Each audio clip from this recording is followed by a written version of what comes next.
Hello বন্ধুরা, তোমরা দেখতে পাচ্ছ আজকে আমাদের রাতের ডিনার রয়েছে খাসির মাংস, মিনিকেট চালের ভাত। তা তোমরা দেখতে পাচ্ছ দাদা ভাই এনে দিয়েছে, তার সাথে আছে খাসির ছাগলের ভুঁড়ি। পেটে খিদে মুখে লজ্জা করে তো লাভ নেই, আমার খুবই ভালো লাগে খাসি ছাগলের ভুঁড়ি। তা দেখতে পাচ্ছ আজকে তোমার দাদা ভাই এনেছে, আমি খাও বলে খুব শখ করেছি। দেখতেছি মাংসটা ধুয়ে আমি হলুদ নুন একটু সর্ষে তেল মাখিয়ে ঢাকা দিয়ে রেখে দিলাম। তা খানিক বাদে একবার দেখে আমি বেশ করে ইয়ে করে নিলাম। তা তোমরা দেখতে পাচ্ছ কিছু পরিমাণে আমি আলুটা ভেজে নিলাম। আলুটা ভেজে নেওয়ার পর দেখতে পাচ্ছ লাল হয়ে গেছে প্রায়। এবার আমি আলুটা ভেজে কিছু প্রায় 100 গ্রাম মতো সর্ষে তেল নিয়েছি, তার মধ্যে একটা তেজপাতা, কিছু গোটা জিরে দিয়ে দিয়েছি। তেলটা প্রায় হয়ে গেছে, পেঁয়াজটাও দিয়ে দিলাম। পেঁয়াজটা দিয়ে দেওয়ার পর প্রায় নাড়াচাড়া করতে হচ্ছে, কেননা গ্যাসটা আমার আস্তে আস্তে আমি জোর করে দিলাম। তা পেঁয়াজটা নাড়াচাড়া করতে দেখতেছ আমার শাশুড়ি মা ছাগলের ভুঁড়ি পরিষ্কার করছে। ওই পাশে শাশুড়ি মা ছাগলের ভুঁড়ি পরিষ্কার করছে, আমি কিছু পরিমাণে আমি লবণ দিয়ে দিলাম। তা কিছু পরিমাণের মতো লবণ দিলে কি পেঁয়াজ কুচিটা বেশ ভালো ভাজা হয়, কারণ পেঁয়াজ কুচিটা ভালো ভাজা হলে তোমার আদা রসুনটা দিলে কোনো অত মশলার গন্ধটা ওঠে না। দেখতে পাচ্ছি প্রায় আমি নাড়াচাড়া করছি, আর দাদা ভাই পাশে দাঁড়িয়ে থেকে আমার ভিডিও ধরে দিচ্ছে, কারণ আমি তো জানি না বলো ভিডিও কীভাবে করতে হয়। প্রায় ভাজা হয়ে গেছে, লালচে হয়ে গেছে পেঁয়াজটা। আদা রসুনটা দিয়ে দিলাম। আদা রসুনটা দেওয়ার পর নাড়াচাড়া করার তোমার দাদা ভাই জিজ্ঞাসা করছে, আদা রসুনটা দিয়ে দিয়েছে। নাড়াচাড়া করার পর প্রায় নাড়াচাড়া করছি। নাড়াচাড়া করার পর মশলাটা বেশ করে পেঁয়াজের সাথে আদা রসুন সাথে মাখিয়ে নেওয়া হয়েছে। তা আদা রসুনটা আমাদের কিসে বাটা তোমাদেরকে বলছি, আমরা পাথরের শিলে বেটেছি আদা রসুনটা শিলে বাটার পর বেশ করে নাড়াচাড়া করার পর দেখতে পাচ্ছি একটু ধারা হয়ে যাচ্ছে। তা না ভালো করে পেঁয়াজটা আদা রসুন না ভালো করে ভাজা না হলে একটা যে মশলার গন্ধ উঠে, সেই গন্ধটা উঠবে। তার জন্য আমি বেশ করে ভেজে নিচ্ছি মশলাটাকে ভেজে নেওয়ার পর দেখতে পাচ্ছ সাইডের পেঁয়াজগুলো একটু লালচে হয়ে গেছে। তা কিছুটা পরিমাণে আমি একটু জল দিয়ে দেবো, কেননা প্রায় লালচে হয়ে যাচ্ছে। তা কিছুটা পরিমাণে আমি একটু জল দিয়ে নিলাম কড়াইয়ের মধ্যে। তা কড়াইয়ের মধ্যে জলটা দেওয়ার পর দেখতে পাচ্ছ আমি মশলা রেডি করে নিচ্ছি। মশলা হচ্ছে 2 চামচ মতন হলুদ গুঁড়া দিয়ে নিলাম। 2 চামচ মতো হলুদ গুঁড়া দিয়ে নিয়ে তা মরিচ গুঁড়া দিয়ে দিলাম। শুকনো মরিচ গুঁড়া দিয়ে দিলাম 2 চামচ, 2 চামচ থেকে 3 চামচ দিয়ে দিলাম, কারণ একটু খাসির মাংসের ঝাল না হলে ভালো লাগে না। তোমরা দেখতে পাচ্ছ। তারপরে জিরা গুঁড়া 3 চামচ দিয়ে দিলাম, কেননা একটু মশলা ওর মধ্যে একটু বেশি পরিমাণে দিলে খুব সুন্দর টেস্ট আনে তরকারিতে। তা আমার 1 কেজি আছে খাসির মাংস ছিল রাতে রান্না করার জন্য। তা তুমি দেখতে পাচ্ছ আমি 3 চামচ মতো নিয়ে নিলাম জিরা গুঁড়ো। তা আমার শাশুড়ি মা ওই পাশে ছাগলের ভুঁড়ি পরিষ্কার করছে, আমার দাদা ভাই এই পাশে বসে আমার ভিডিও ধরে দিচ্ছে। আমার ছোট ছেলে এসে ওর বাপি চপ এনে দিয়েছে, তা দেখতে পাচ্ছ চিকচিকটা নিয়ে নাড়াচাড়া করছে। তা ও আলু ভাজা খেতে খুব ভালোবাসে, আলু ভাজা রেখেছি, তা একটা নিয়ে চলে গেছে আলু ভাজা। তা দেখতে পাচ্ছ প্রায় মশলাটা কষা হয়ে গেছে। মাংসটা প্রায় দিয়ে দিলাম কড়াইয়ের মধ্যে দেওয়ার পর দেখতে পাচ্ছ তোমরা নাড়াচাড়া করছি। আর ওরা খাসির মাংস একটু বেশ করে মশলা না হলে দেওয়াই লাগে বেশ করে মশলা, কারণ মশলা যত পরিমাণে দেবে তত তোমার টেস্ট আসবে। তা দেখতে পাচ্ছি তোমার দাদাভাই ক্যামেরা করছে। তা আমি জানি না আমার ভিডিওটা কীরকম হবে বন্ধুরা, তোমরা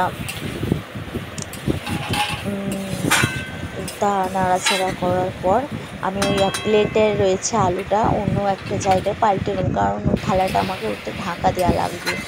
তার জন্য আমি আলুগুলো অন্য একটা থালায় ঢেলে নিলাম। তা দেখতে পাচ্ছি নাড়াচাড়া করেই যাচ্ছি, নাড়াচাড়া করতে করতে করতে প্রায় আমার হাত তো ব্যথা হয়ে যাচ্ছে নাড়াচাড়া করতে করতে।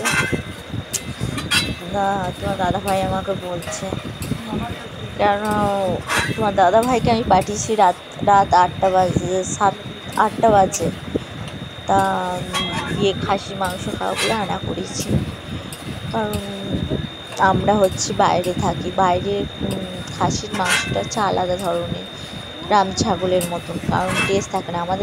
আমাদের যে কলকাতা ওয়েস্ট বেঙ্গলে যেটা খাসি দেশি ছাগল পাওয়া যায়, সেটা বাইরের দেশে সেটাও পাওয়া যায় না। দেখতেছো আমি আলুটা দিয়ে দিলাম ঢেলে, কথা বলতে বলতে দাদাভাইয়ের সাথে। তা নাড়াচাড়া করতে প্রায় আমার 1 ঘন্টা লেগেছে মাংসটা কষা করতে, 1 ঘন্টা লেগেছে মাংসটা কষা করতে। তা আমার শাশুড়ি মা আমাকে পরিষ্কার করে, দেখতে পাচ্ছ পাশে আমি একটা কড়াইয়ে কিছু একটা আমি ওটার মধ্যে কিছু রেখে দিই, যেটা গরম করছি। তা তোমাকে আমি দেখাচ্ছি ওটা কী রেখেছি। ছাগলের ভুঁড়ি দেখতে পাচ্ছি, একটু হলুদ একটু লবণ দিয়ে ওর মধ্যে আমি জলটা প্রায় মেরে নিচ্ছি, কারণ ওটা একটু লবণ নুন হলুদ দিলে ওটা প্রচুর পরিমাণে জল বেরোয়। তা দেখতে পাচ্ছ ওটা জল অনেকটা ছিল, অল্প দিকে হয়ে আসছে, কারণ ওটা আবার আমি ঢাকা দিয়ে দিচ্ছি। ঢাকা দেওয়ার পর দেখতে পাচ্ছ খাসির মাংসটা আর একবার দেখে নাড়াচাড়া করে। আমাদের দেশটা প্রচুর গরম, তা তো প্রায় আমি তো কোনো একটা নাইটি পরে আছি, আমার ছেলেরা তো কোনো জামা টামা গা দিয়ে নেই। তা এতটা পরিমাণে আমাদের দেশের মধ্যে গরম। তা দেখতে পাচ্ছ আমি নাড়াচাড়া করেই যাচ্ছি, নাড়াচাড়া করতে করতে সাথে দাদাভাইকে বলছি যে এগুলো সব সরিয়ে দাও, কারণ এইখানে সরাচ্ছি কিসের জন্য সরাচ্ছি বন্ধুরা, তোমাদেরকে দেখাচ্ছি। সরাচ্ছি এখানে কারণ এটাই যে আমি মাংসটা প্রায় কষা হয়ে গেছে, এবার মাংসটা আমি কুকারের মধ্যে রাখবো বলে আমি জায়গাটা করে নিলাম, কারণ তোমরা দেখতে পাচ্ছ যে মাংসটা প্রায় কষার দিকে হয়ে এসছে। তা কষে লালচে কি সুন্দর একটা কালার এসেছে দেখতে পাচ্ছ বন্ধুরা। তা প্রায় মাখা মাখা হয়ে গেছে। এখন আমি কুকারটার মধ্যে প্রায় একটু নাড়াচাড়া করে একটু রাখবো। তা দেখতে পাচ্ছি নাড়াচাড়া করে আমি রাখছি কুকারটার মধ্যে, কারণ খাসির মাংস তোমরা সবাই জানো যে খাসির মাংসটা কুকারের মধ্যে দিলে খুব সুস্বাদু একটু টেস্ট আসে, আর খুব তাড়াতাড়ি সেদ্ধ হয়ে যায়। এই কারণেই কুকারের মধ্যে দেওয়া, কারণ কুকারের মধ্যে এই কারণে দিলাম, আমাদের বাড়িতে বাচ্চারা আছে তার জন্যই কুকারের মধ্যে মাংসটা দেওয়া হয়েছে। তা তোমরা সবাই প্রত্যেকটা বাড়িতেই সবাই জেনে থাকো যে কুকারে দিলে খুব সুন্দর মাংস সেদ্ধ হয়ে যায়। তা দেখতে পাচ্ছি আমি কুকারের মধ্যে দিয়ে নিলাম, কারণ এরপর পরিমাণের মতন আমি জল ওই কড়াইয়ে দেখতে পাচ্ছি দাদাভাই দেখাতে বলছে, দেখালাম আমি যে কুকারের মধ্যে দিয়েছি মাংসটা। তা দেখানোর পর যে কড়াইটা রয়েছে, কড়াইয়ের মধ্যে মাংস কষা মশলাটা রয়েছে, সেই মশলাটা আমি একটু জল দিয়ে ধুয়ে নেবো। যে কষা মশলাটা রয়েছে মশলাটা আমি ধুয়ে নিচ্ছি, দেখতে পাচ্ছি 2 কাপ মতন জল দিয়ে। তা 2 কাপ মতন জল দিয়ে আমি বেশ করে কড়াই ধুয়ে নিয়ে তারপর আমি মাংসটার মধ্যে ঢেলে দেবো। মাংসটার মধ্যে ঢেলে দিয়ে দেখতে পাচ্ছ আমি ঢেলে দিলাম। তা পাশে কড়াইটা নামিয়ে রেখে দিলাম, কড়াইয়ে আর কোনো আমার কাজ হবে না। তা এরপর আমার যা কাজ হচ্ছে আমার কুকারটার মধ্যে কাজ আছে। আমি কুকারটা চাপিয়ে দিলাম, চাপিয়ে দেওয়ার পর আমার যতটা পরিমাণে জল আমাকে লাগবে আমি ততটা পরিমাণে জল আমি এখানে ঢেলে দেবো, কারণ দেখতে পাচ্ছ তোমার দাদাভাই আমাকে বলেই যাচ্ছে, কারণ বাড়িতে আমরা আছি ছটা লোক, কারণ এই কারণে আমাদের একটু জলের পরিমাণটা, খাসির মাংস সবাই জেনে থাকো যে খাসির মাংসতে জল না দিলে, ঝোল না করলে ভালো লাগে না, কারণ এই জন্যই বেশি পরিমাণে জল দিয়ে নিলাম। আর কুকারে বেশি পরিমাণে জল দিলে কুকারে হচ্ছে 2-3টে সিটি দিলেই ভাপের মধ্যে হয়ে যায়, তা ওতে জলটা কোনো শুকায় না, ভাপের মধ্যে সেদ্ধ হয়ে যায়। তা দেখতে পাচ্ছ আমি আরও 2 কাপ বেশি দিয়ে দিলাম, দিয়ে নেওয়ার পর বেশ করে নাড়িয়ে নিয়ে তারপরে আমি প্রায় নাড়াচাড়া করে বেশ করে মশলাটা ঘাটিয়ে দিলাম। ঘাটানোর পর দেখতে পাচ্ছ কুকারটা ঢাকা দাদাভাই বলেই যাচ্ছে আমাকে আর একটু বেশি করে জল দাও, কারণ আমাদের লোক সংখ্যাটা একটু বেশি। তা দেখতে পাচ্ছ রান্না প্রায় 2-3টে আমি সিটি মেরে নিয়েছি, শাশুড়ি মা নামিয়ে দিয়েছে। দেখতে পাচ্ছ আমার বড় মশাইকে খেতে দিয়েছে। আর এটা এই যে পাশে রয়েছে প্লেটটা, ওই প্লেট হচ্ছে আমার ছোটো ছেলে, ওইটা হচ্ছে আমার বড় ছেলে, ওই পাশের প্লেটটা রয়েছে আমার শ্বশুরমশাইয়ের, কারণ আমার ছোটো ছেলে ঘুম থেকে উঠে খেতে চায় না, আমার ছোটো ছেলে ঘুমিয়ে গেছিলো, তাই আমি মান ভাঙাচ্ছিলাম। দেখতে পাচ্ছি রেসিপি রয়েছে আজকে, স্যালাড রয়েছে, পটল আলুর দম রয়েছে, প্লেটে রয়েছে স্যালাড, তা খাসির মাংস।